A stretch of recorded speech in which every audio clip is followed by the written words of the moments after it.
Et salut tout le monde, on se retrouve aujourd'hui pour la vidéo du jour. Et si hier je vous ai parlé de l'espace, aujourd'hui j'avais encore envie de vous parler un peu histoire, un peu mythologie, parce que j'ai une vraie passion pour ce sujet-là et donc on est reparti là-dessus. Comme d'habitude et comme je le dis tous les jours maintenant, avant de vraiment commencer cette vidéo, vous pouvez laisser un pouce bleu, vous abonner et voilà, je vous laisse avec le générique et on se retrouve juste après.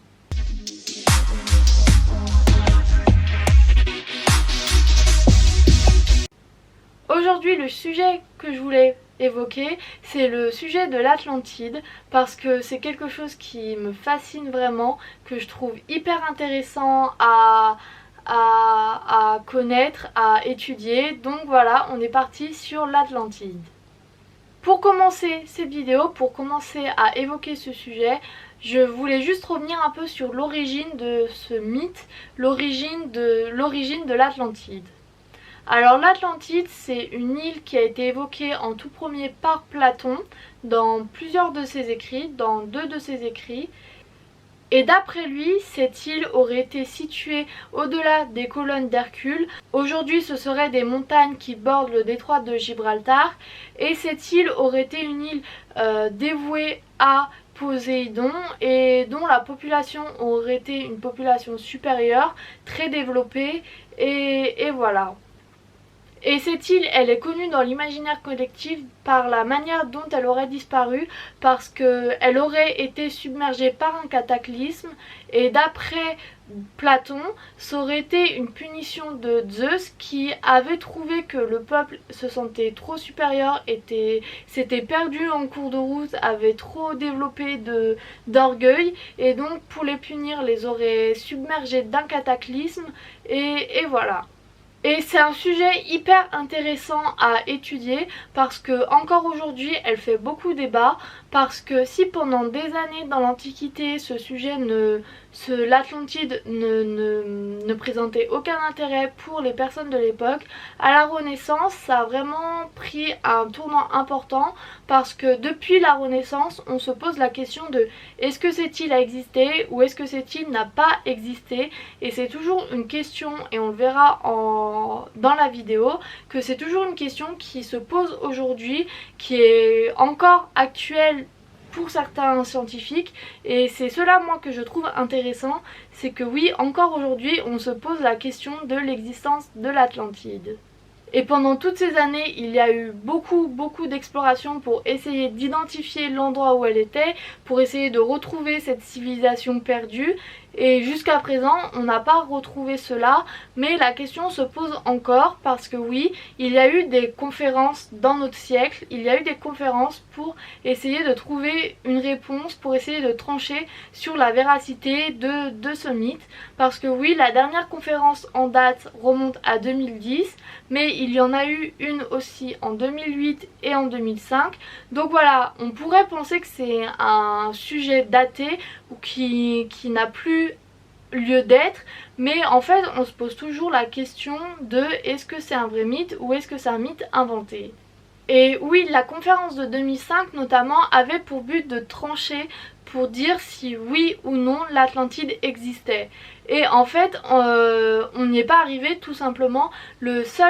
La seule chose qui est ressortie de cette conférence, c'est que les scientifiques qui ont participé à cette conférence ont établi une liste de 24 points qui permettrait d'identifier l'Atlantide, qui permettrait de dire ceci c'est l'Atlantide. Et ces 24 points sont plutôt détaillés parce qu'ils reviennent sur plusieurs faits de l'île, donc ils reviennent sur plusieurs éléments de l'île comme la religion et les rites, ils reviennent sur la constitution de l'île, où était situé le port, tout cela, comment était construit l'île, et aussi sur certains détails tels que quels animaux étaient présents, de quelle couleur étaient les roches, mais cela en soi c'est juste les indications qu'ont donné Platon, donc c'est une liste qui existe, mais en soi ça n'a pas permis de dire oui ça existe ou non ça n'existe pas. Cette liste permet juste d'établir des critères indispensables à la reconnaissance de l'Atlantide, et donc ça voudrait dire que c'est plus simple de dire si un site ou non est de l'Atlantide maintenant,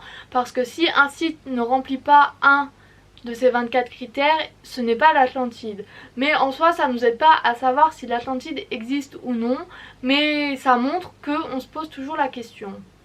Et pour finir cette vidéo, on peut partir du principe que ce mythe n'est pas totalement faux, parce que si à l'époque où les traditions orales permettaient de transmettre certains souvenirs, de transmettre certaines histoires de génération en génération, pourquoi ce mythe ne pourrait pas être réel et ne pas être ramené oralement de personne en personne jusqu'à arriver à Platon qui l'aurait mis par écrit et qui aurait peut-être même lu des écrits à ce sujet-là.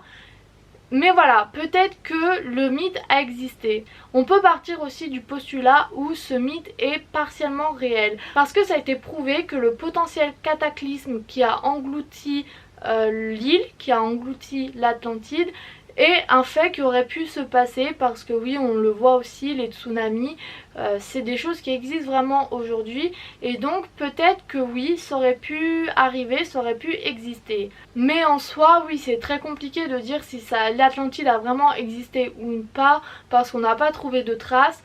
Mais voilà, on peut rêver, on peut penser que oui, il y a des éléments de vérité.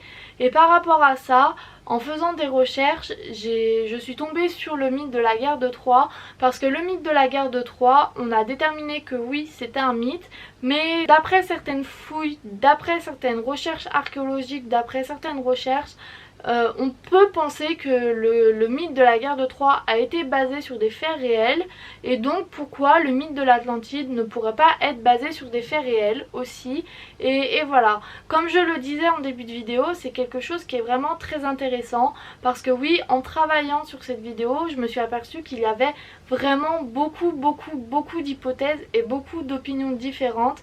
Est-ce que ce mythe est réel à 100%? Est-ce que ce mythe est inventé à 100%? Est-ce que ce mythe a une part de réalité? C'est quelque chose qui fait vraiment débat chez certains scientifiques et certaines personnes moins scientifiques organisent encore des recherches pour essayer de retrouver l'Atlantide et c'est vraiment un domaine qui vraiment me passionne et me fascine parce que l'idée d'une civilisation qui a disparu, ça me fascine vraiment. C'est différent parce que là on a vraiment vu que ça existait, mais c'est un peu comme les Incas et les Mayas. L'idée d'une civilisation ancienne qui a disparu, moi personnellement ça me fascine. Et voilà, c'est pour ça que je voulais faire une vidéo sur ce sujet, sans prétention, sans dire que je possède la vérité, mais voilà, juste faire un petit tour de ce qui se fait sur l'Atlantide, les questions qu'on se pose autour de l'Atlantide et les différentes hypothèses qu'il y a, et voilà. J'espère que cette vidéo vous aura plu et quant à moi je vous dis à demain pour une nouvelle vidéo et salut!